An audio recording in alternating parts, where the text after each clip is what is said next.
celle de l'Empire colonial français, il y a tout juste un siècle. Des images d'un autre monde, d'une autre époque, qui, il y a 100 ans, commencent tout juste à circuler. La France est alors à l'apogée de son ère coloniale. Un empire exceptionnel par sa taille, conquis bien souvent par la force et dirigé par la contrainte. L'Empire va atteindre sa plus grande superficie, plus de 10 millions de kilomètres carrés. L'Empire produit ce qu'on attendait de lui. Après avoir donné des hommes pour la guerre, il donne des produits, des minerais, des matières premières pour la métropole. C'est ça qui se passe à partir de 1920. On rentre dans 20 ans de ce qu'on a appelé l'apogée coloniale. Et les grandes expositions qui vont dès 1922 à Marseille, dès 1924 à Strasbourg ou à Bordeaux en 23, vont commencer à expliquer aux Français qu'ils sont une grande puissance, car ils possèdent le second empire colonial au monde, avec une phrase que tous les enfants de France vont écouter dans les années 20, « Le soleil ne se couche jamais sur l'empire colonial de la France ». Nous avons décidé de nous plonger dans quelques-unes de ces photographies vieilles d'un siècle. D'abord pour comprendre ce qu'elles racontent, et puis aussi histoire d'ouvrir les yeux sur ce qu'il reste 100 ans plus tard de ses premiers regards sur le monde de l'outre-mer français.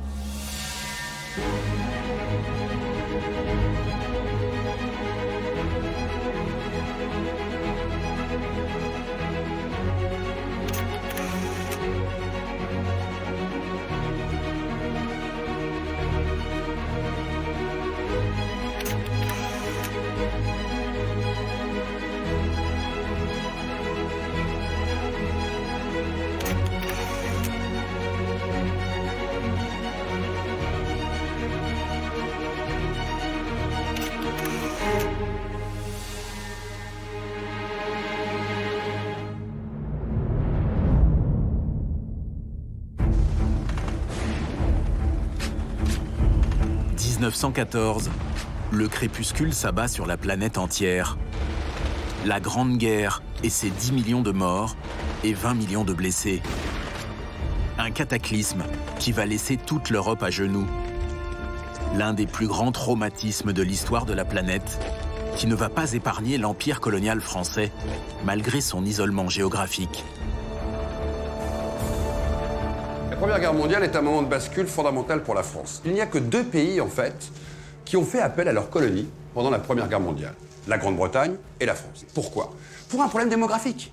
La France et l'Angleterre ne sont pas capables de rivaliser face à cette immense Allemagne avec ses populations à l'époque. Le déficit démographique est quasi du simple au double. Donc la solution, c'est de faire venir des dizaines, voire des centaines de milliers de combattants pour venir combattre l'Allemagne. La Première Guerre mondiale, c'est aussi la première vraie rencontre des colonies avec la métropole. 1 million d'hommes, tous issus de l'empire colonial, débarquent sur le sol français pour participer à l'effort de guerre. À partir de là, rien ne sera jamais plus comme avant.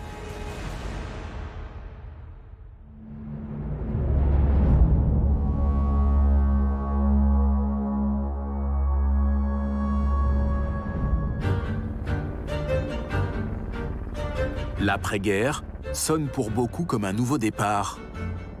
Comme si certains survivants de 14-18 avaient besoin d'une thérapie pour se débarrasser des séquelles laissées sur les corps et sur les âmes par cette guerre interminable. Reprendre tout à zéro et partir à la recherche d'une nouvelle vie dans le vaste empire colonial français. C'est le western à la française. Nous sommes dans des territoires du western français. Tout est possible. Si tu veux échouer ta vie ici, tu la réussiras là-bas. Il y a un peu cette idée d'un grand ouest qui s'ouvre aux Français à l'époque. Partir à la conquête de l'Ouest, certains ne vont pas hésiter bien longtemps. D'autant plus qu'à l'Ouest, justement, il y a ce territoire presque vierge qui intrigue. Une terre de souffrance, c'est certain, mais pas seulement. La Guyane, c'est la 3e île dans l'imaginaire collectif. Elle se résume à une chose essentielle, le bagne, que Albert Londres va rendre mythique et célèbre après le célèbre reportage de 1923 où il va décrire l'inhumanité dans l'inhumanité.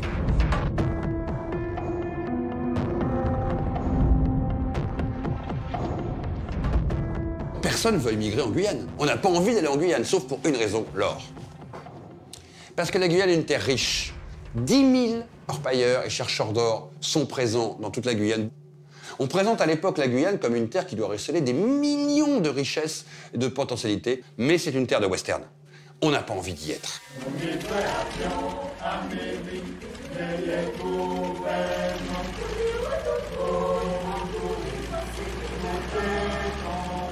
L'arrivée du premier avion a fait l'objet d'une chanson en 1922 d'Edgar Nibul. Ce qu'il décrit dans ses paroles, c'est exactement ce que les pionniers ont réussi en Guyane, ce sont des vols intercommunaux. Et lorsque l'avion est arrivé pour la première fois à Cayenne, tout le monde était fasciné. D'ailleurs, toutes les affiches de propagande montrent les habitants de Cayenne, de Lénini, qui regardent cet objet céleste-là, probablement à l'époque non identifié. Ça devait être à l'instar d'un ovni, parce que les gens n'avaient pas de la culture aéronautique. C'est la photo d'un événement considérable pour la Guyane.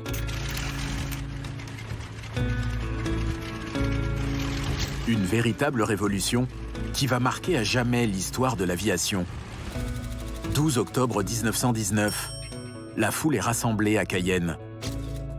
Pour la première fois dans l'histoire de l'outre-mer français, une compagnie aérienne vient de faire un vol commercial. 2h30 à peine pour relier Saint-Laurent-du-Maroni à Cayenne avec 3 passagers à bord. La TAG, la compagnie des transports aériens guyanais, est née. Sur la droite, partie ouest, se trouvait la chambre de commerce, un magnifique bâtiment de style colonial, à 1 étage, fait en briques, qui a été détruit dans les années 1980-90. Là, nous arrivons exactement où se trouvait le slipway, donc la zone de, je dirais cette fois-ci, d'atterrissage de l'avion. Une fois qu'il avait améri, on pouvait le mettre en cale sèche sur le slipway et puis débarquer les marchandises dans de bonnes conditions. Pour la TAG, l'objectif, c'est une rivière lointaine, perdue dans la forêt amazonienne, à plus de 250 km au sud de Saint-Laurent-du-Maroni.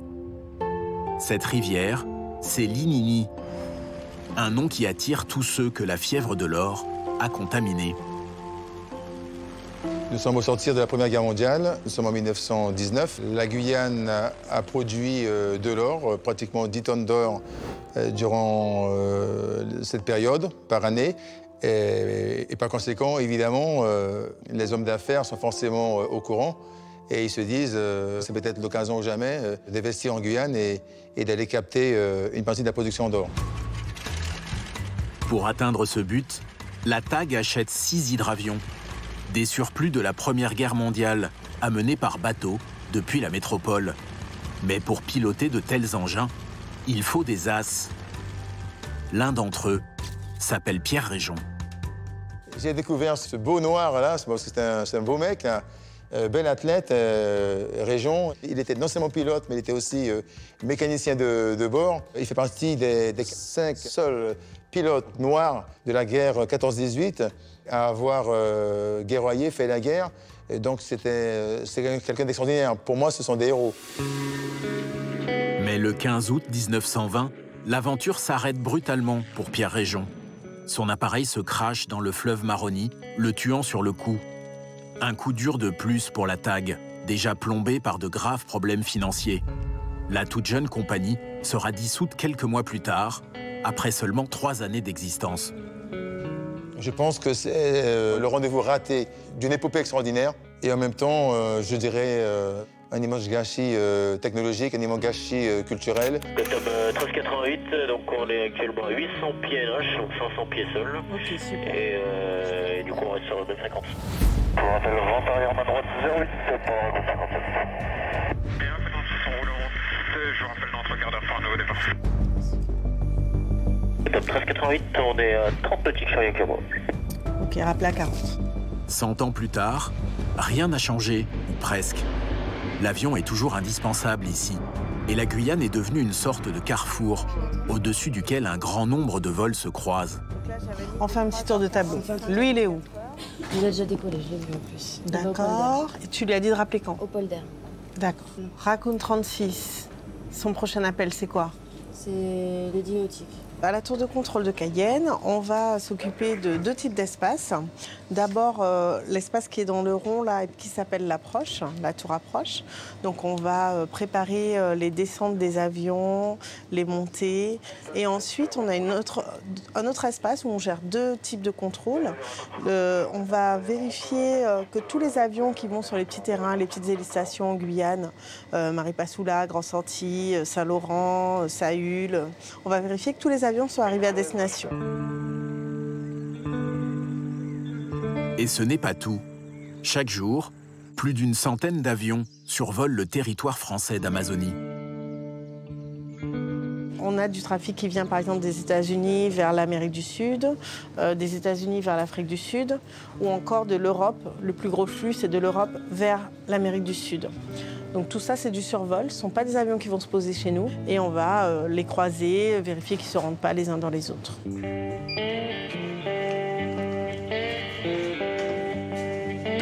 Un terrain de jeu grand comme la moitié de l'Atlantique. Salut tout le monde! 2 fois l'espace aérien de la France métropolitaine. Le ciel guyanais est immense. Alors, je t'écoute, Val. T'es prête pour les éléments? Ouais. Ok, donc les moyens techniques. Le Québec pour la clôture sur Petit Saut. Je suis là de Québec, j'ai bien pris pour la clôture. Vous me rappelez au départ de Petit Saut? Non, le Québec. Des tout petits, si on veut se déplacer en Guyane, si on veut aller voir un petit peu ailleurs, on est obligé de prendre l'avion. Donc c'est vraiment quelque chose qui fait partie effectivement du quotidien.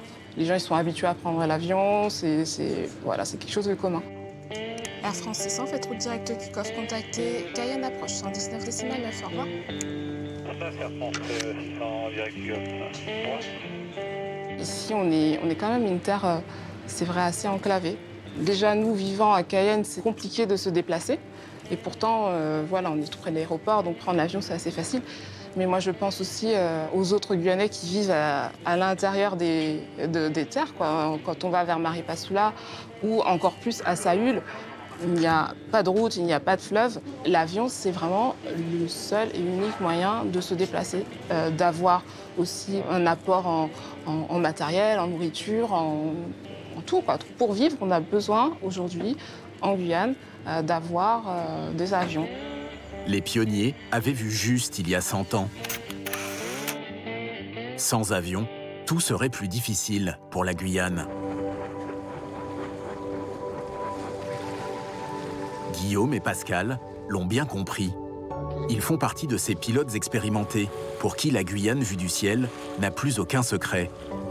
Des milliers d'heures de vol à eux deux et une admiration sans limite pour ces pionniers de la TAG qui ont ouvert la voie des airs il y a tout juste 100 ans. Alors, qu'est-ce que tu nous amènes? J'ai trouvé ça. Alors...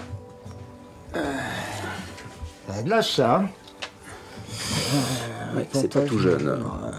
Maroni. Pendant Saint-Laurent-du-Maroni. Il y a la première ligne est reliée Cayenne à Saint-Laurent, Saint-Laurent-Inigny ensuite. Ouais. Et vue prise à bord d'un hydravion. Donc les gars volaient déjà il y a 100 ans dans ce coin-là. Et voilà la bête. Avec, par contre, c'est pas un breguet, ça. Il est en plus vieux qu'un breguet encore. Parce qu'après, ça a été des breguets qu'ils ont eu. Oui, tout à fait. Breguet 14. C'était la 3e version, je crois, des avions qui ont été achetés par la TAG vers 1920-1921. Nous, ce qui nous drive, on va dire, dans l'hydraviation, c'est la capacité d'atteindre 52 surfaces, 52 zones de posée en Guyane. Donc, qui sont toujours aussi mal desservis, qui sont souvent très enclavés, avec peu de moyens de communication, peu de moyens de détection radar.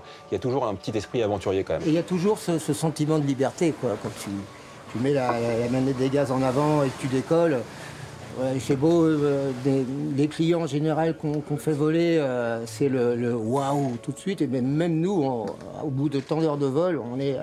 Chaque fois que je décolle, c'est super, quoi. Ouais, on n'est jamais lassé.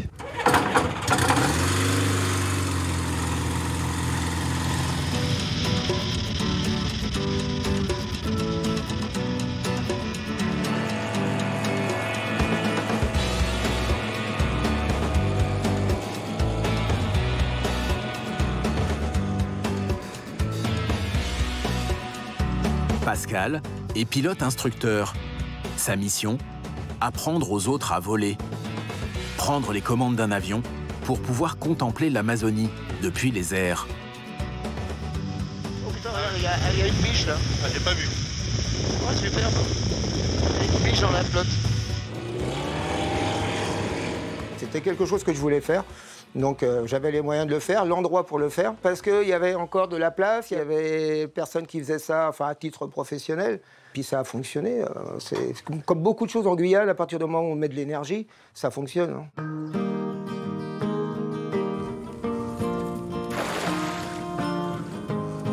Une énergie que Pascal consacre aussi à transmettre, en donnant le goût de voler aux plus jeunes. Bonjour les enfants. C'est bon. Bienvenue à bord. Allez, vous pouvez descendre là tranquillement, droite et gauche. Alors c'est des enfants qui viennent faire une lecture avec un lien commun de l'aviation et des hydravions. Aujourd'hui, je vais vous demander d'imaginer que vous êtes un pilote ou un copilote et vous allez écrire un carnet de vol. On va s'imaginer aviateur, pilote, comme Saint-Exupéry ou comme les pilotes de l'aéropostale qui, il y a 100 ans, ont rallié Saint-Laurent à Cayenne en hydravion pour la première fois. Parce qu'en plus, vous allez chacun avoir la chance de voler. On tire sur le manche, il monte. On pousse sur le manche, il descend. D'accord ? Et après, de droite et de gauche, ça va nous permettre de faire tourner l'avion. C'est vrai que pour les enfants, c'est tellement magique de voler, d'être dans un hydravion. En plus, c'est presque le petit avion de Tintin, quoi. Donc voilà, il y a le côté super sympa, quoi. Ok, allez, à cheval. Oui. Alors, c'est comment ton prénom? Layana. Layana, c'est joli ça. T'attaches pour pas te perdre. Ça va? T'as la pêche? Ouais? Oh là là, tu le sens un petit peu tendu, hein? Tu vas voir, ça va être super. On y va. Allez, c'est parti.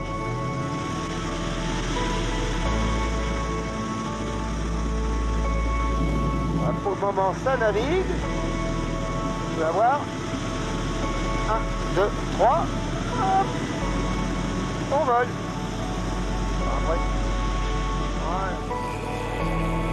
Quand le pilote démarre, le moteur, les hélices se mettent à tourner.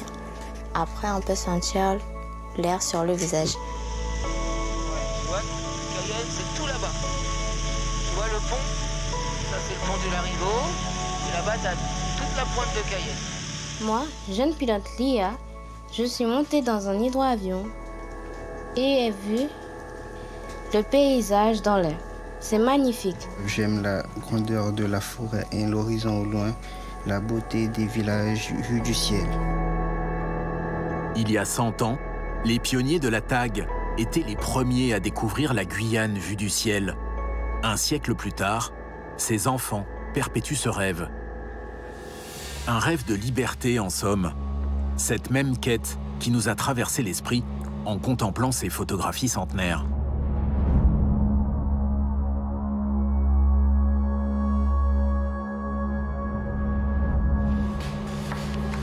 Mais le vaste empire colonial est incompatible avec la liberté. La politique est ainsi faite que le rêve n'a jamais sa place quand c'est la conquête qui s'exprime. Alors tant pis, retour à la réalité.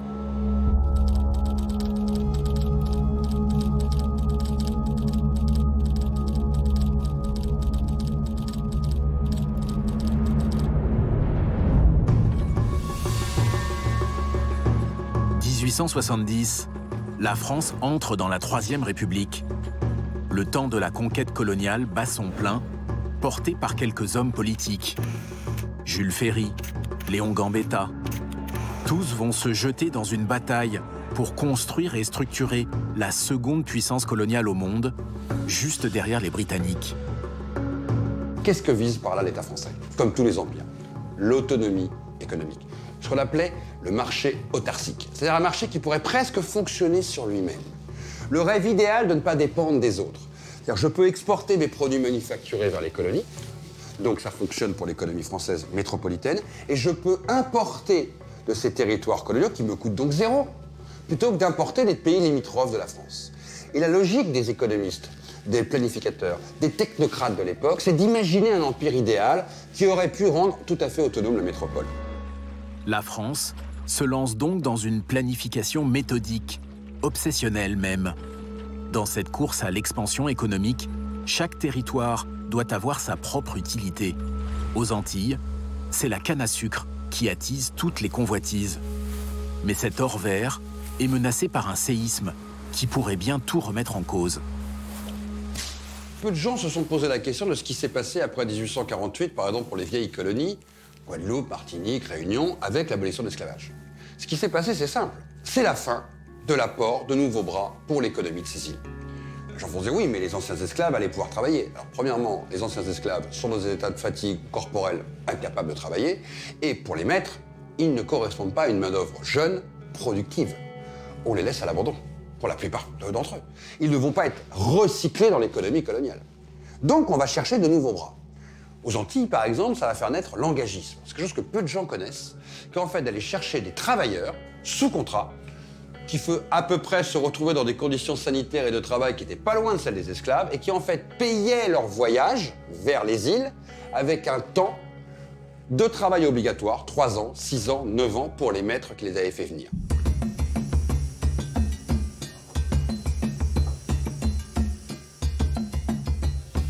L'une de ces communautés va bénéficier d'une des décisions les plus extraordinaires de l'histoire de la colonisation. Guadeloupe, 21 avril 1923, l'État français régularise toute la communauté indienne, sans exception. 43 000 Indiens au total, qui ce jour-là deviennent français. Une décision à l'origine de laquelle il y a 7 hommes.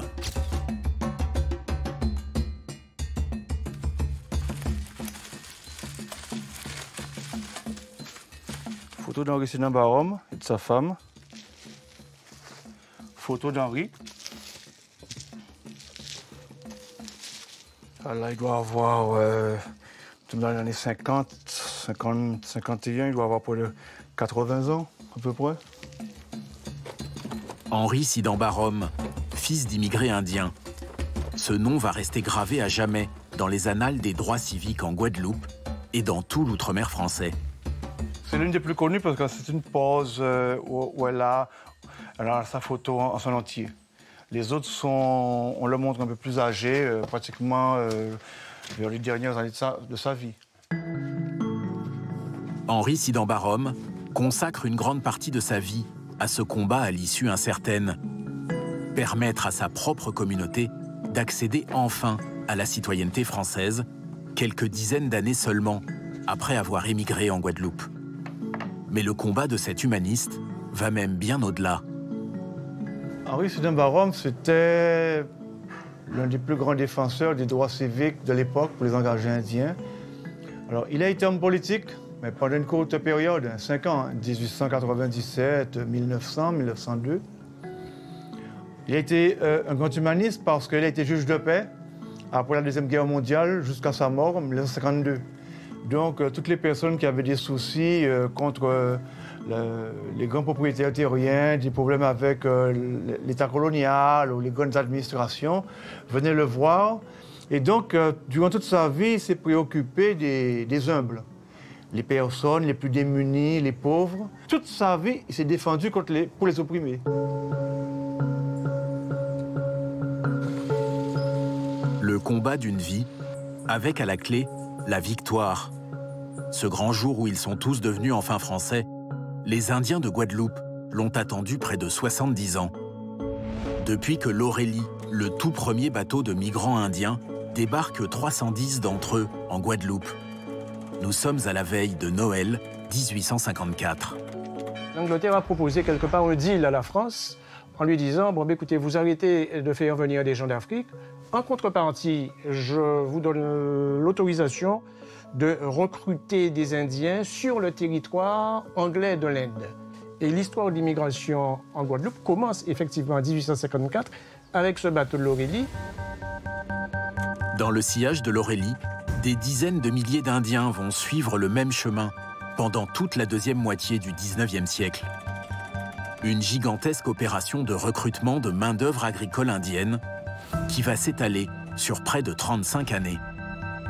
C'était des gens qui avaient également un peu l'habitude de travailler sous l'autorité de quelqu'un, même en Inde. Donc, culturellement, de trouver un patron j'allais dire, ça les dépaysait pas trop. C'est le voyage qui les dépaysait. Et d'ailleurs, on retrouve ça un petit peu dans les propos des colos qui disent que, ma foi, les Indiens sont vraiment la meilleure main-d'œuvre qu'on ait jamais trouvée. Ils sont dociles, ils sont gentils, ils coûtent pas cher, etc., etc. Une aubaine pour l'État colonial français qui organise en Inde un recrutement méthodique selon les besoins des planteurs de canne à sucre de Guadeloupe. Le tout en partenariat avec le gouvernement britannique.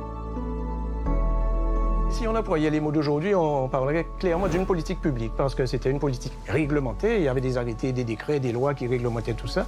Et c'était également une politique subventionnée. L'esclavage a été aboli, certes, mais les conditions de travail très dures dans les plantations n'ont pas beaucoup évolué. Seule nouveauté, les engagés indiens ont signé un contrat de travail avec l'administration coloniale.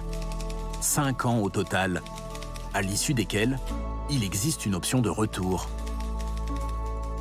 Ça a très peu marché, singulièrement en Guadeloupe. Non pas que les Indiens qui sont restés voulaient rester, hein, mais c'est qu'il y avait toujours une bonne raison de ne pas les envoyer. Il n'y avait pas d'argent, ce n'était pas prévu au budget. Il y avait toujours une très bonne raison qui faisait que, bon, en fait, il y a eu en tout et pour tout moins de 10 000 retours.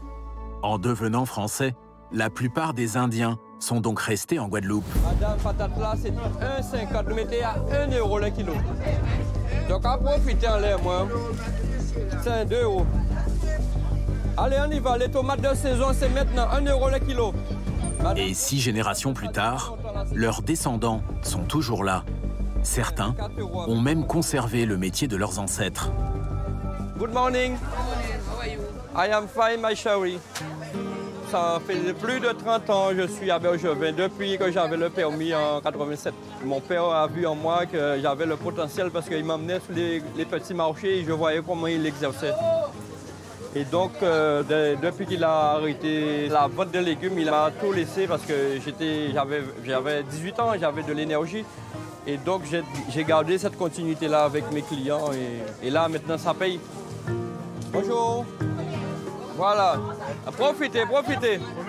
Tout ça qu'il a, c'est 1 €. Tous les légumes, sauf l'igname qui a 2,50. Tomates, 1 €, concombre, courgettes, patates, tout. Comment la communauté indienne a-t-elle gardé ce contact avec la terre? C'est ce que nous avons cherché à savoir avec Gérard Kishnasamy, exploitant agricole de père en fils, depuis que le grand-père a quitté l'Inde natale pour immigrer en Guadeloupe. Nos ancêtres, quand on pense qu'ils ont pris 3 mois de navigation pour venir aux Antilles, et à l'époque des tempêtes, tout ça, donc je pense qu'ils ont fait un périple vraiment un truc dangereux. Heureusement, il y avait des survivants. Là, on ne peut que les remercier de là où on est, parce que franchement, faire cette traversée-là avec les grosses mers, l'Atlantique, l'océan Indien, et puis revenir sur les Antilles, donc c'est une fierté pour nous d'être là. Pour Gérard, un seul impératif, rester connecté à l'essentiel.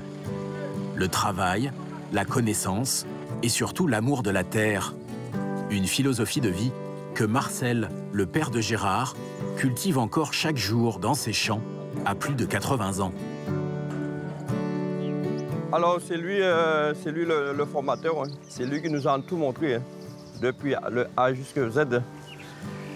Et puis c'est lui qui nous a donné la passion du travail, l'amour de ce qu'on fait, la vente des légumes. Au niveau élevage, il n'y a pas photo, hein. Quand j'étais tout petit, mon père avait des animaux et c'est comme ça que j'ai appris à élever les animaux. Mon père même, lui, c'était un spécialiste en agriculture, à canne à sucre. Ils n'ont pas appris par les livres, ils ont appris au fil des années. Au fil des années, ils ont appris. Et quand ils sont arrivés aux Antilles, ils n'avaient pas le même climat, donc il fallait gérer le nouveau climat qu'on a ici.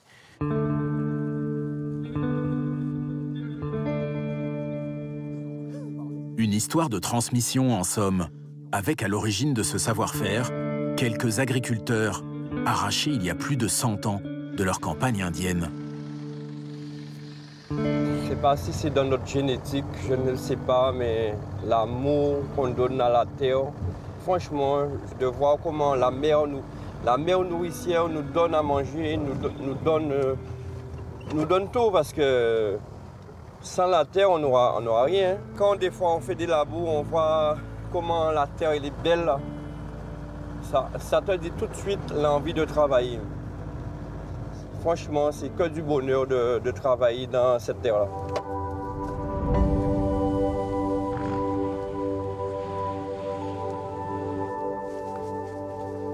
Voilà.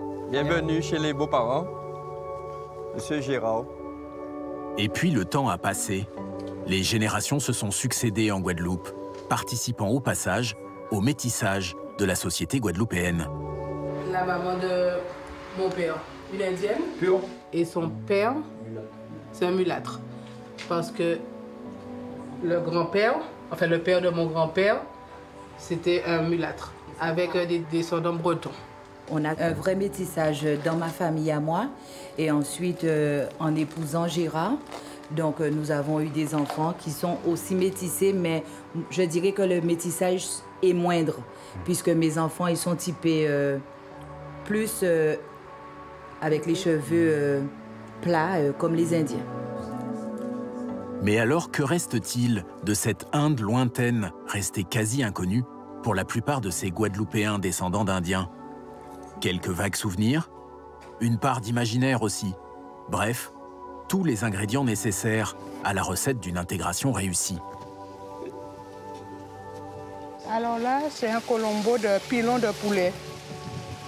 Donc hier, j'ai lavé, j'ai citronné, j'ai assaisonné et j'ai laissé mijoter toute la nuit au frais. Et ce matin, j'ai ajouté la pâte à colombo. Même le plat national antillais trouve ses origines dans la cuisine indienne du 19e siècle. Le colombo, débarqué tout droit du sous-continent il y a un siècle. Moi, mon grand-père paternel, j'ai vu qu'il est né en Inde en 1856. Et il est arrivé ici, je ne sais pas si c'est par l'Aurélie, mais il est arrivé ici. Et il a côtoyé une femme antillaise. Il a eu 3 enfants reconnus, mais il n'était pas marié à la bonne femme. Un garçon et 2 filles. C'était M. Séojor Boulaye. Boulaye.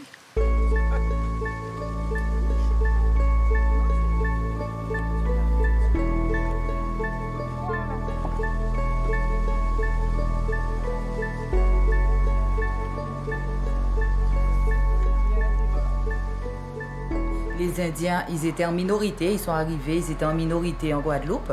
Ils se sont bien implantés ensuite, puisqu'il y en a certains qui sont partis faire des études. On sait que c'était pas évident, c'était pas facile.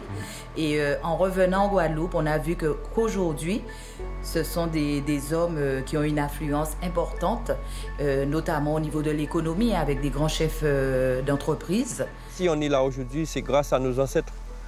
Je dis à ces gens-là, bravo, ils ont bien fait de choisir cette population-là. Et maintenant, on voit le résultat. Le résultat, il est là.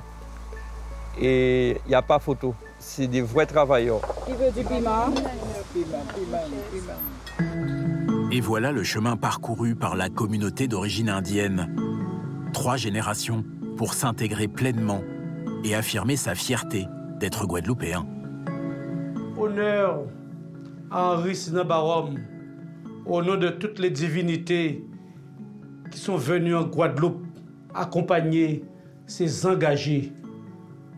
Honneur à la lumière qu'Henri Sinabarom nous a emmenée et a fait de ces immigrés des Guadeloupéens, des Français, et qui ont tous les droits.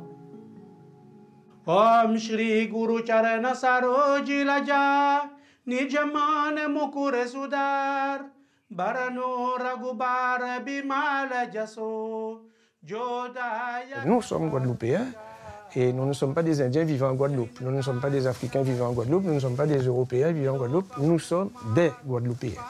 Et peu importe qu'il y ait eu métissage ou pas, nous sommes des Guadeloupéens, nous sommes nés ici, nous avons cette culture-là, nous assumons le passé avec tout ce qu'il a été de positif, de négatif, et qui a donné la société qui existe aujourd'hui. Voilà.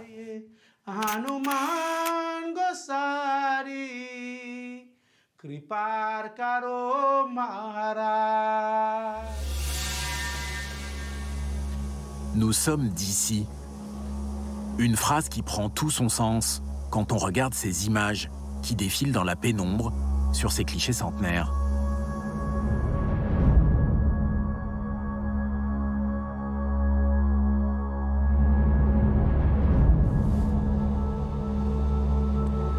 Des regards, des attitudes qui revendiquent tous une appartenance, une fierté, une histoire.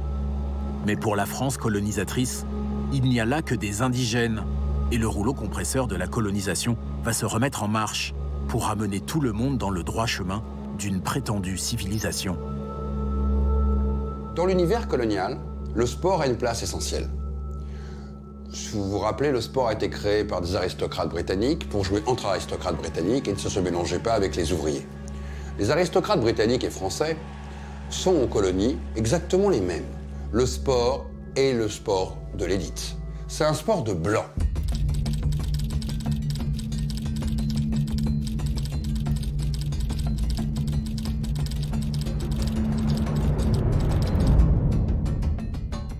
Il va naître quelque chose d'incroyable dans les années 20. De ces clubs qui étaient extrêmement fermés aux indigènes, on commence à ouvrir ces clubs.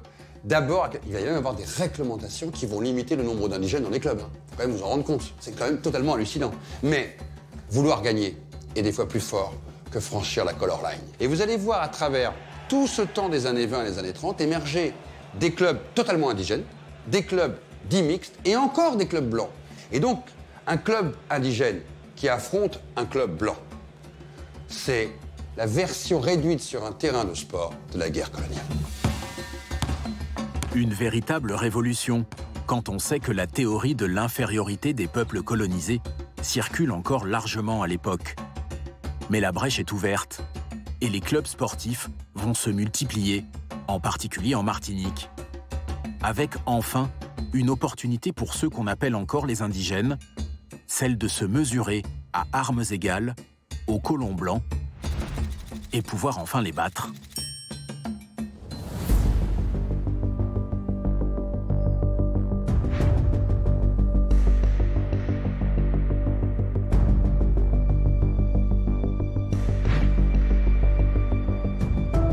Un siècle plus tard, la Martinique est devenue cette terre de champions, celle dont rêvaient tous les pionniers du sport qui, dans les années 20, se sont battus pour faire partie des premiers clubs qui venaient tout juste de voir le jour.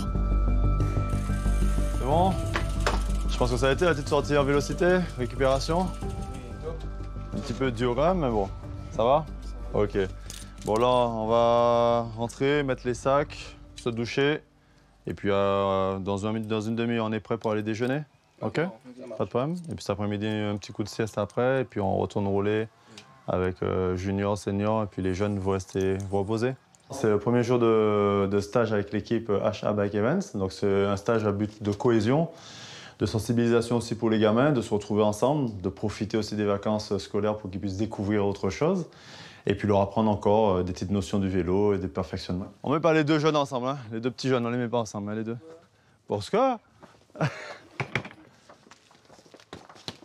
Vous êtes tout le temps ensemble déjà. Changez un petit peu.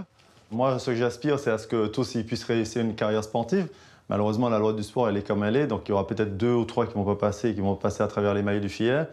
Donc le but, c'est voilà, de construire aussi le jeune adulte, le jeune homme, pour qu'il puisse découvrir autre chose et puis s'imprégner aussi du tissu local, quoi, parce qu'ils sont tellement immergés tout au long de l'année dans leur famille ou dans leurs habitudes. Et là, casser un petit peu ce train-train et puis être autonome, être indépendant et puis commencer à être des vrais petits adultes.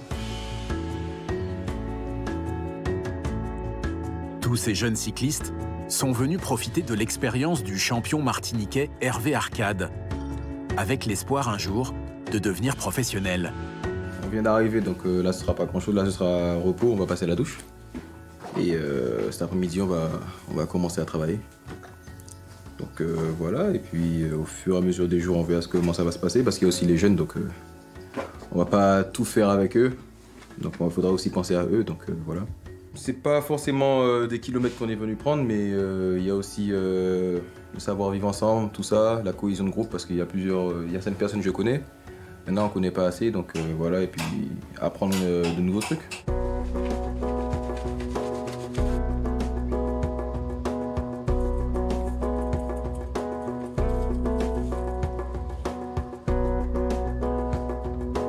Quand je vois le potentiel qu'on a au pays, intrinsèquement, ces gamins-là, ils ont déjà ce potentiel physique. Mais ils ont des limites financières, limites de contact, et du coup, ils se perdent en chemin, quoi. Donc moi, comment je vais dire, de façon très modeste, c'est être un petit peu le facilitateur pour que ces gamins puissent exploser au plus haut niveau s'ils y arrivent. Maintenant, si ça ne réussit pas, voilà, après, c'est aussi permettre à ces gamins-là de se dire, voilà, demain, je serai un jeune adulte, il faut que je sache que, bon, voilà, le vélo, il y a de la rigueur, il y a des règles, il faut que je les respecte, et ben, dans la vie de tous les jours, c'est pareil, quoi.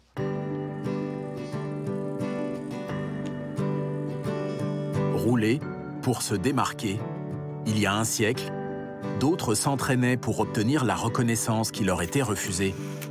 Ceux qui, dans ces années sombres de la colonisation, savaient que le sport était l'unique chance d'accéder enfin aux plus hautes sphères de la société.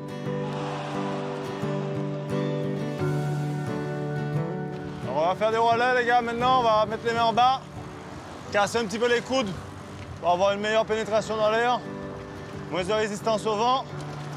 Et puis on va faire tourner tranquillement, bras libre, mais sans accès. OK? Hervé, il garde pas son savoir pour lui, il est toujours là à transmettre.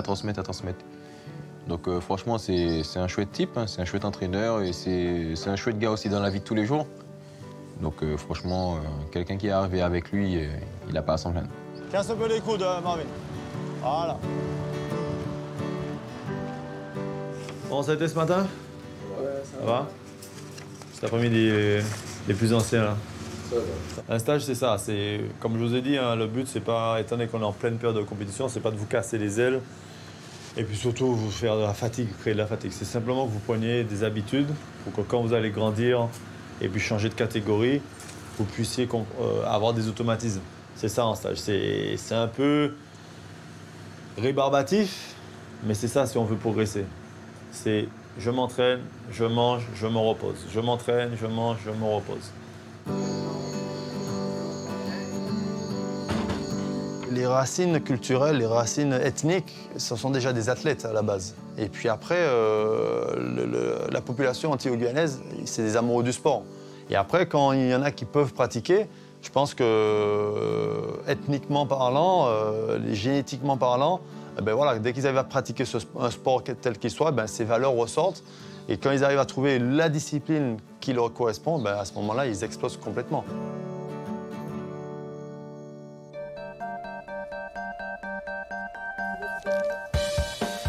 Pour la Martinique, c'est une journée pas comme les autres qui débute.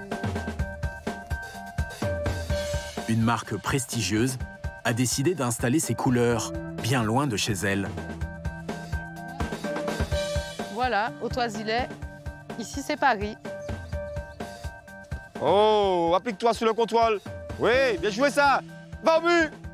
Allez, va au but. Oui, bien joué ça. OK. Ça va bien. Paris est désormais installé aux Antilles. Allez, ça joue.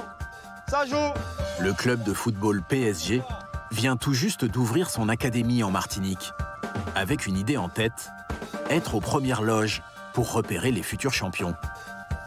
On est là pour s'amuser aussi, il faut vraiment prendre plaisir, hein, les gars. Donc on se met pas de pression, on est vraiment no stress. Hein. OK?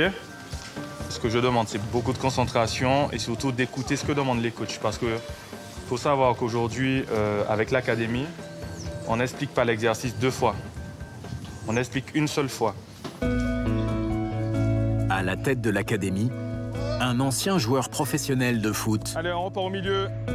Gary Bocali connaît parfaitement la valeur de ces très jeunes joueurs, parmi lesquels il pourrait bien déjà y avoir la star de demain. Allez, plus vite, Neymar. Allez, allez. Lorenzo, on se déplace. Plus vite, Neymar. Neymar. Allez. C'est son prénom, la maman qui ne connaît rien au foot. Elle a bien entendu ça à la télé. comme elle nous disait, elle a trouvé ça beau, elle a appelé Neymar. Donc ouais, nous aussi à PSG Academy, on a notre Neymar.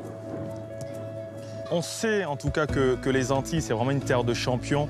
C'est une terre qui a produit énormément de joueurs, des footballeurs professionnels. Bon, j'en fais partie aussi, donc je suis revenu justement pour pouvoir repartager ce que moi j'ai pu connaître. Cette académie permet aujourd'hui de pouvoir mieux former nos gamins. Et pourquoi pas aujourd'hui, s'il y a la chance d'avoir des gamins qui sortent du lot pour intégrer le centre de formation du PSG, du Paris Saint-Germain, ce serait vraiment un plus. C'est toi, là, dans ton équipe, tu es un des leaders techniques, d'accord? Donc je veux que tu aies une plus grande activité. OK? Ouais, passe-toi dans l'intervalle, on te donne à chaque fois des ballons. OK, allez, plus d'activité. Dans le lot, il y a un jeune prodige qui intéresse particulièrement le staff de la PSG Academy. Il s'appelle Florian, 15 ans à peine. Tous les ballons passent par lui, donc après techniquement il a cette habilité à garder, à voir les passes. Mais c'est vrai que sur les dépassements, il est un peu limite pour le moment. Mais il a bien progressé par rapport au début. Oui, non, c'est clair et net. À terre, je suis comme ça. Jouez bleu, jouez, allez, jouez, mouvement les gars, allez. C'est un gamin qui va sur ses 15 ans, il les a même pas encore. Et c'est vrai que quand on le regarde, si on le regarde sans ballon, on n'a pas l'impression que c'est un joueur de foot comme il est petit, il est un peu frêle. Mais c'est vrai que quand on le met dans le jeu, c'est un joueur super intelligent. Donc c'est un gamin qui a peut-être un coup d'avance des fois quand il a le ballon, mais qui ne va pas faire l'effort de redemander encore par la suite. Et c'est là justement où on essaie de lui faire comprendre. Il a déjà compris énormément. Après, c'est quelque chose qu'il faut rabâcher tout le temps.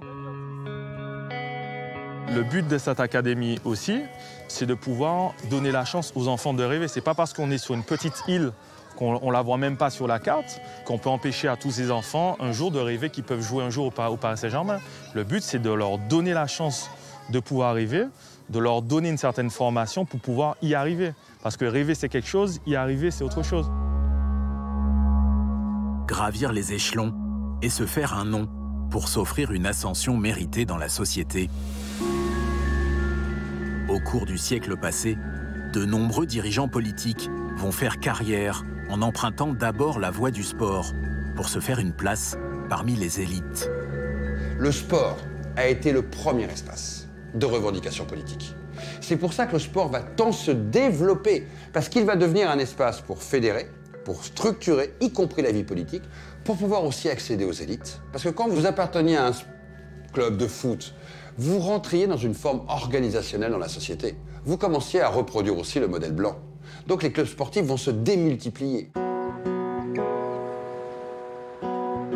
C'était un autre monde, une autre époque. C'était il y a 100 ans.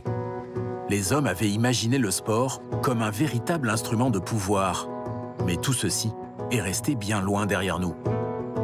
Donc les garçons, on va faire un exercice qui est un peu spécifique lors d'une arrivée, le sprint, travailler ça. Donc vous serez en binôme, il y en aura un qui sera lanceur, un qui sera sprinter, et on va inverser les rôles, d'accord? Tout donner pour espérer pouvoir atteindre un jour les sommets du haut niveau. Et qui sait, peut-être s'échapper vers d'autres horizons. En Martinique, il y a beaucoup de jeunes qui ont du talent, qui peuvent réussir et tout. Sauf qu'il ne faut absolument pas rester ici, parce que la diversité n'est pas assez importante en fait. Le cyclisme, ça se passe en Europe. C'est là qu'il y a le niveau, c'est là qu'il y a toutes les courses internationales. Maintenant vous êtes à 4, donc partez un petit peu plus loin que le ponton, comme vous avez fait au niveau des pêcheurs. Et là, c'est chacun pour soi.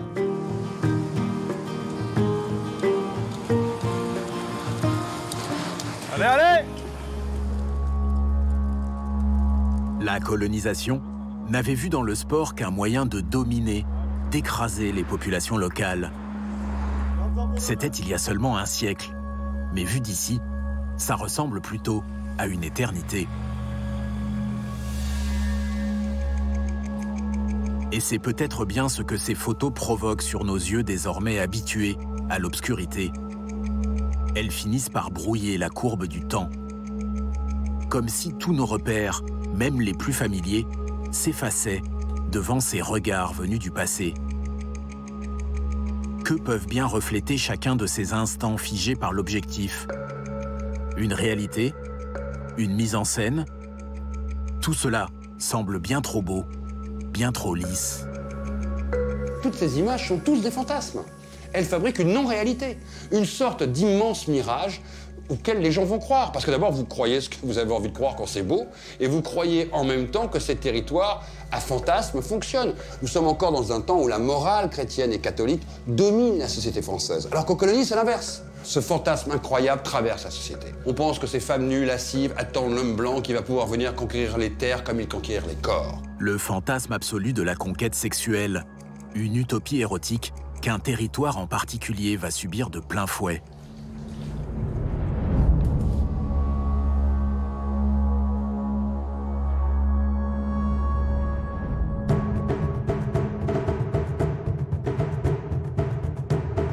C'est un mythe qui a traversé les époques, alimenté par cette imagerie centenaire. 1921, Lucien Gauthier, photographe français, rentre à Paris. Il vient de passer 17 ans en Polynésie. 17 années pendant lesquelles il va s'acharner à restituer le mythe d'un Éden paisible, d'une féminité fantasmée. Celui-là même sur lequel les premiers explorateurs de l'archipel s'étaient déjà fracassés. Ce mythe de la Vahéné, qui va avec le mythe de Tahiti, est né en Occident, en France, après le retour du navigateur Louis-Antoine de Bougainville et surtout la publication de son livre « Voyage autour du monde ». Il a développé ce qu'on connaît sous le nom de mythe de Tahiti, mythe de la Tahitienne, et tout ce qui s'ensuit de désagréable pour les femmes d'ici, depuis donc plus de 250 années, quoi. Dès son arrivée sur l'archipel à la fin du XVIIIe siècle, Bougainville associe immédiatement la Tahitienne à la déesse Vénus. Il la décrit comme l'incarnation d'un amour libre et innocent, le tout dans une nature paradisiaque, de quoi enflammer l'imagination des Européens. Au moment où ils étaient là, les navigateurs, ils ne connaissaient pas la société polynésienne. C'est pas en passant quelques heures, quelques jours qu'ils pouvaient comprendre les gens qui y vivent, leurs pensées, comment ils concevaient le monde, leur langue. Donc, ils étaient dans l'ignorance complète. Ils n'avaient qu'une impression extérieure. Donc, c'est une grande ignorance, ouais. Vahiné, la femme en tahitien, tout simplement. Tout le reste n'est que légende de carte postale à 3 sous. Ce mythe, c'est quelque chose d'extérieur, d'étranger, d'occidental. Il y avait cette période où on a cru à ce mythe occidental. On croyait que ça concernait vraiment les femmes d'ici et que donc les femmes travaillaient à correspondre à cette représentation-là. Et puis il y a eu la période où on a été gêné parce que c'était une atteinte même à notre identité, à notre personnalité, à notre dignité de femme polynésienne. Donc. Et puis, il y a eu la période où on s'est insurgé contre cela. Ouais. Et puis, on a compris qu'il ne fallait pas s'y attarder parce que ce mythe-là ne nous concerne pas, ne nous appartient pas.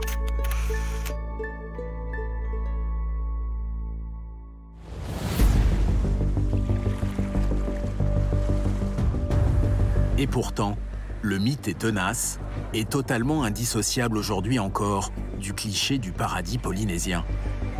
Le marketing touristique en particulier s'en est emparé parce qu'il permettrait de mieux vendre la carte postale polynésienne. Pour comprendre l'impact de ce mythe sur l'identité de la femme polynésienne, direction Papara, au sud-ouest de Papeete. C'est là que vit l'une des gardiennes de la tradition et de la culture de l'archipel polynésien. Yorana, bienvenue au centre culturel Arioy, qui est situé à Papara. Harimai.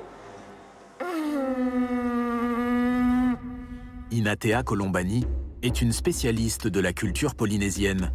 Son objectif, transmettre la passion qu'elle a pour son territoire à la jeune génération. Ce petit coin, ce spot, au fait, je l'aime beaucoup parce que c'est un peu notre atelier. C'est vraiment l'espace où on voulait transmettre. Et puis, pour nous, en fait, la culture, c'est plus on fait, plus on pratique, plus on transmet. Et donc, on voulait créer cet espace-là avec les enfants qui fréquentent le centre, mais aussi il y a des scolaires qui viennent au centre culturel. Là, il y a Moui. Moi et mon chéri, on aime bien faire cette blague que c'est mon colocataire. Et au fait, le centre culturel, c'est grâce à lui. C'est grâce à ses mains. C'est lui qui a reconstruit le bâtiment. Et il faut savoir que le bâtiment, on l'a récupéré, il était en ruine. Et voilà, c'est toi le boss. Petite anecdote en France durant mes études.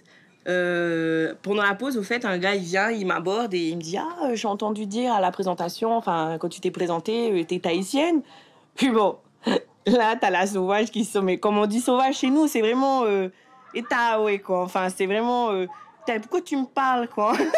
Donc là, j'avais ma capuche. Du coup, il faisait froid, donc j'avais relevé pour protéger. Je fais « Quoi? Pourquoi tu viens me parler ?» et là, il me fait « Ah, mais non, mais parce que Tahiti, ça fait rêver. » Et c'est vrai que là, je suis là « Ouais, et alors ?» Enfin, je comprenais pas le contexte. Mais en voyant son regard, c'est vrai que il voit autrement, finalement, la femme de Polynésie. Hein, et il était là « Ah oui, oh, mais je rêve d'aller sous les cocotiers avec les vainés. » Et puis on était là « Man, on va pas venir avec toi, quoi. » Et c'est vrai que ils se rendent pas compte que nous, il y a eu une évolution, il y a eu une éducation qui, je pense, fait que les vahinés d'aujourd'hui sont plutôt indépendants. De toute façon, les choses, elles ont changé déjà. Et où on comprend pas cette image-là, quoi, et on la veut pas, surtout.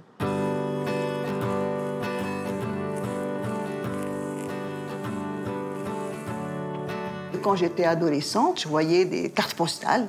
C'était donc avec des pirogues sur l'eau, d'un ruisseau, enfin d'une rivière, ou bien sur la mer, avec une femme en paréo. Voilà. Donc les images que l'on connaît, quoi, Épinal.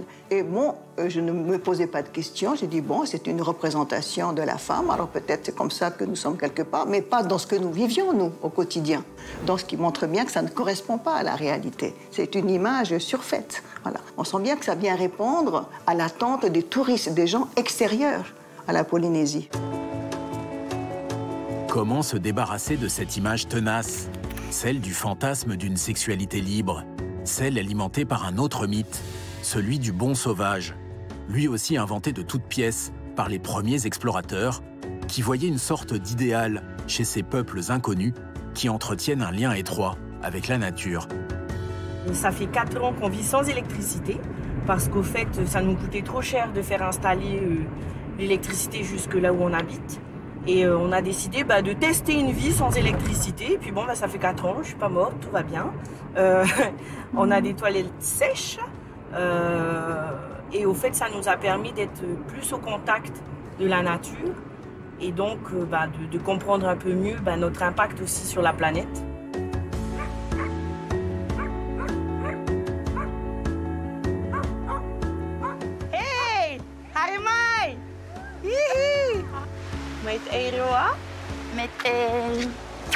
Merci de m'accueillir chez toi. Mais oui, il y a bien. En plus, avec ce beau temps-là. Temps magnifique. Tu vas prendre le tutoa qui est là. Et on va aller en Indiana Jones. Je te suis. Fais attention, là, il y a un trou. Hein? OK.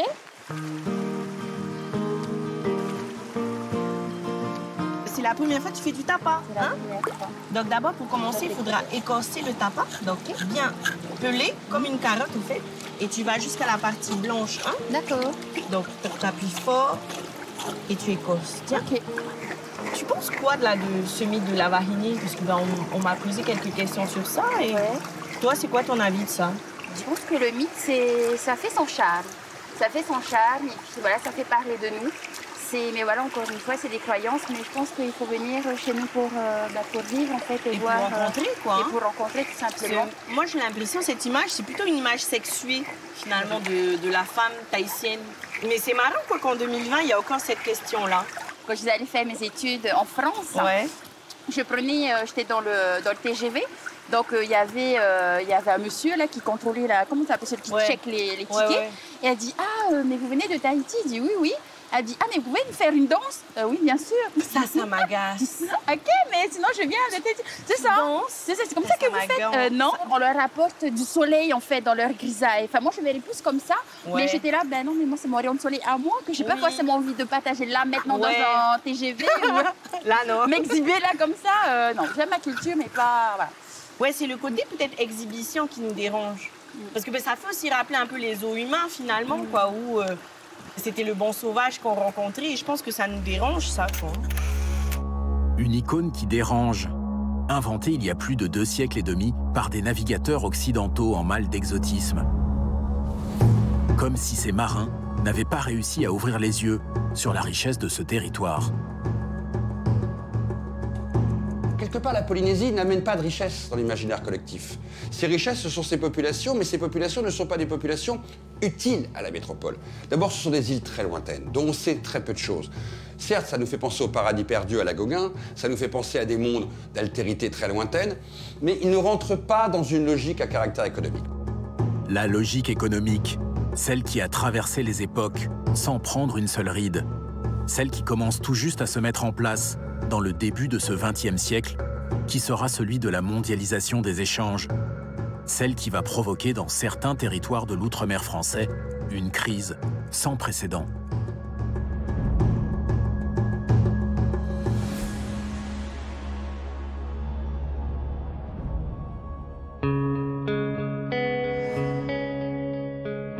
C'est une île oubliée par la métropole, une vieille colonie datant du XVIIe siècle qui a quasiment disparu, perdue dans l'immensité de la carte de l'empire colonial français. Résultat, au début du XXe siècle, la Réunion est dans un état proche de la féodalité.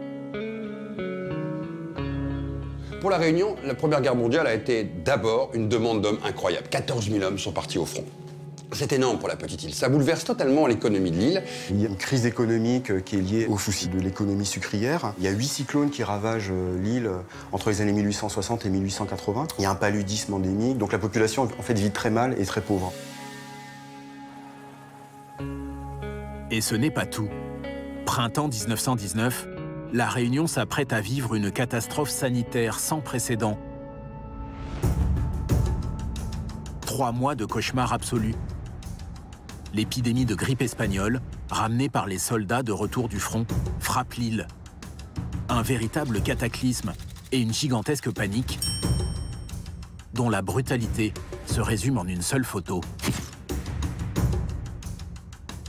La grippe espagnole à La Réunion a fait 4 fois plus de morts que la guerre. Nous, on n'imagine pas. Mais si vous voulez comprendre, en ces temps de coronavirus et dans ces temps de grande angoisse médicale, ce qui se passe dans la plupart des territoires coloniaux, la guerre ramène la mort. Et pas simplement la mort d'un frère, d'un père ou d'un fils. Elle ramène la mort par la maladie. C'est une claque, un choc, une forme de brutalité du monde, une première mondialisation avant l'heure.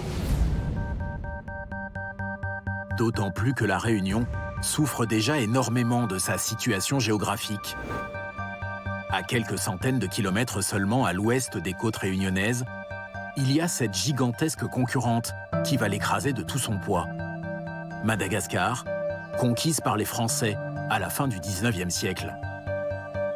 Il faut essayer d'imaginer cette proximité entre la Réunion et Madagascar, et d'un seul coup, cette immense île, l'île rouge, comme on l'appelait à l'époque, avec toutes ses richesses, réelles, hein, va totalement placer dans l'ombre la Réunion, qui n'apportait pas autant de richesses, qui n'avait pas autant de valeur pour la métropole. Madagascar, c'était beaucoup plus intéressant du fait de la présence de ce port stratégique très intéressant de Diego Suarez, au débouché du canal de Suez, donc ça va devenir aussi la route des pétroliers, hein, jusqu'aux années 70. Hein, c'est un des principaux points d'appui français dans l'océan Indien. Et la Réunion va se retrouver paupérisée, non pas simplement par le développement propre à l'île, mais parce que tous les investissements, l'intérêt de la métropole va se porter sur Madagascar. Qui est une île qui est plus de 200 fois plus importante que la Réunion, donc aussi avec un potentiel énorme, hein, en terres agricoles, on l'a dit, mais en ressources forestières, minières, en main-d'œuvre, hein, il y a 20 fois plus d'habitants. Et donc il va y avoir ce sentiment à la Réunion d'avoir été oublié par la métropole, oublié par la mère patrie, comme si d'une certaine manière les Réunionnais n'étaient pas reconnus dans l'imaginaire collectif.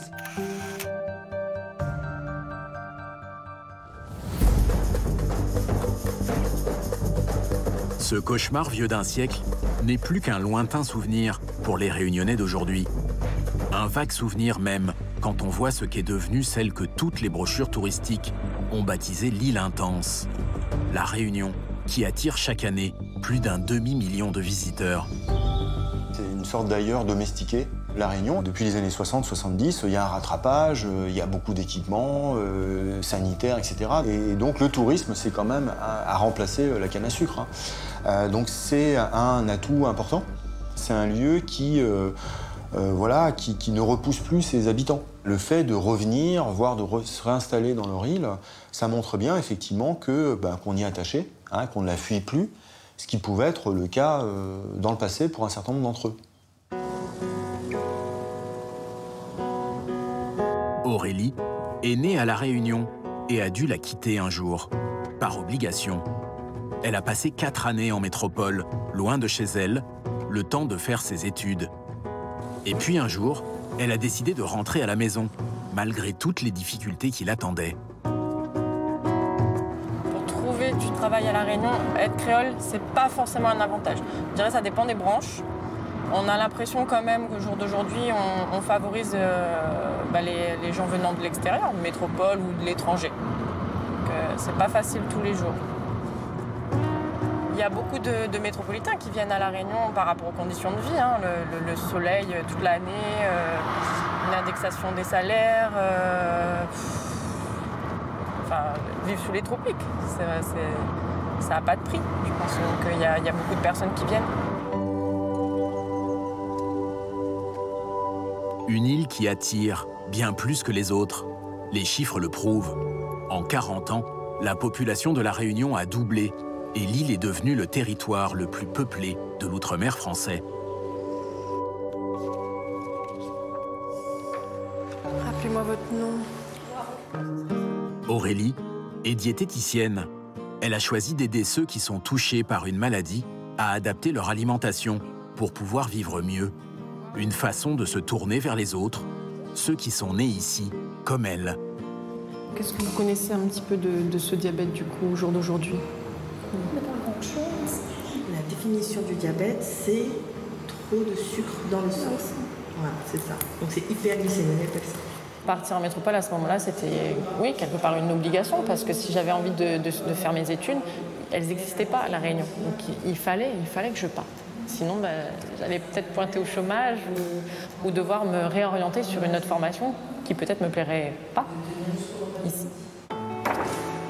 Alors, je vous montre le corps humain, l'intérieur du corps humain. J'ai galéré à avoir un boulot. C'est pas, je vais dire, c'est un peu, ça court pas toutes les coins de rue. Hein. C'est pas évident.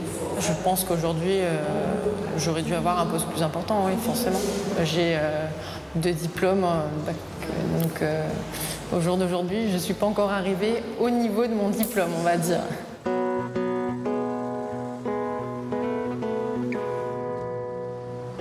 Bonjour, je peux donner un petit paquet comme ça, s'il vous plaît? Oui, un joli, hein? Mettre dedans même. Il est plus touché. Je vais prendre celui-là. Hop.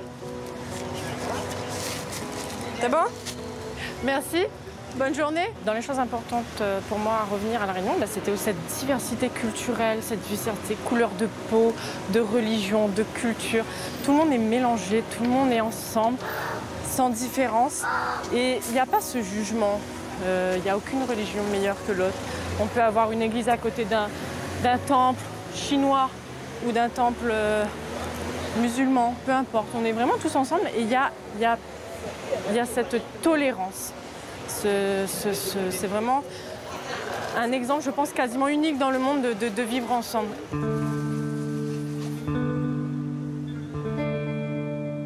Le vivre ensemble réunionnais serait un modèle du genre. De quoi renforcer le pouvoir d'attraction exceptionnel de l'île. Une immense bouffée d'air frais pour tous ceux qui ont choisi de s'installer ici.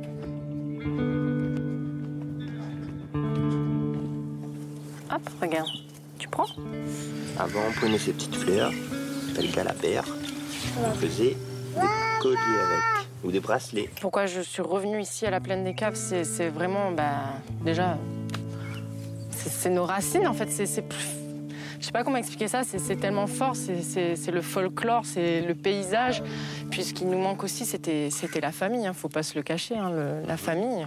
On était vraiment partis à la base tous les deux, on s'est agrandis entre-temps, mais c'est vraiment le manque de cet entourage et de ce paysage, ce petit monde un petit peu, comme tu disais tout à l'heure, un petit peu... oui, on est isolé et à la fois, on a tout, quoi. Tu entends? Non. Tu entends rien? Bah dis donc. Moi, j'entends les petits oiseaux. Non. Écoute.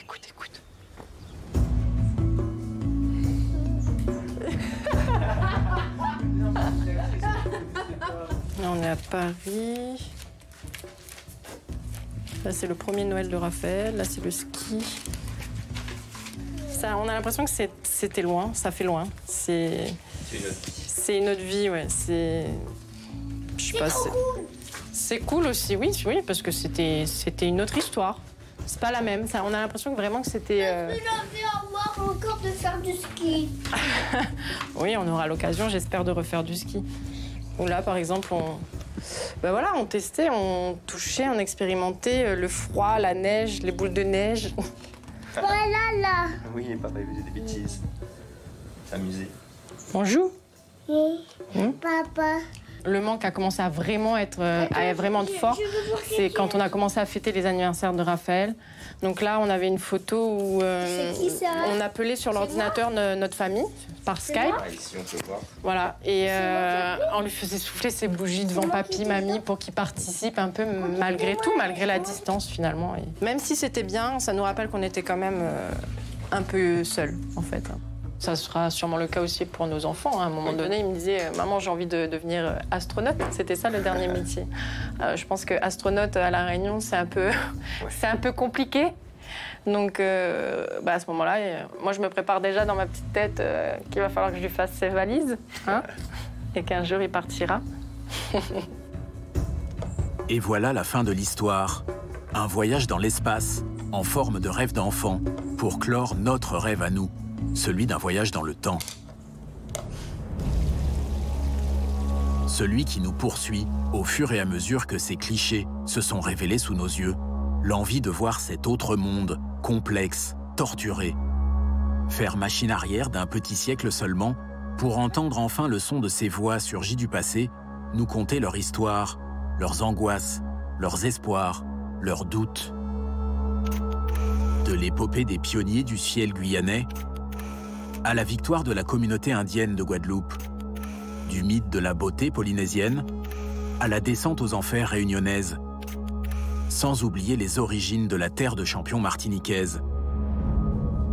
Regardez enfin en face cette réalité vieille d'un siècle, figée en une fraction de seconde sur papier glacé. Une rencontre entre deux époques, l'une martyrisée par l'enfer de la colonisation il y a tout juste 100 ans, et l'autre, la nôtre, avec ses progrès certes, mais aussi ses incertitudes. Car les séquelles de cette période trouble de l'histoire n'ont pas disparu avec le temps. Et ces photos sont là pour nous rappeler qu'un siècle, c'est finalement bien peu pour oublier.